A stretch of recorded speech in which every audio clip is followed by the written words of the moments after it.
এটা হইল গিয়া বটতলা ব্রিজ, মানে হাওড়া নদী যেটা, ভীষণ খারাপ অবস্থা। প্রচুর পরিমাণে জল বাড়তাছেই। আর এখানে অনেকে আবার মাছও ধরতেছে দেখলাম ওই সাইডে। মানে জলের অবস্থা খুব খারাপ, গাছ টাছ সবই হয়ে গেছে গা।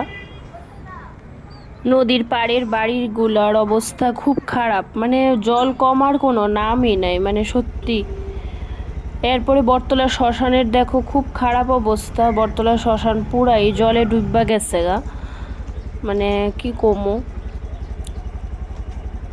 খুব খারাপ অবস্থা। মানে জল কমবো কই, আরো বাড়তেছে মনে হইতেছে, গাড়িগুলো সব ডুববা গেছে গা। এরপর নদীর সাইডের বাড়িগুলোর অবস্থা খুব খারাপ আসলে, যেটা সত্যি কথা, তাদের লাগা খুব খারাপ লাগতেছে।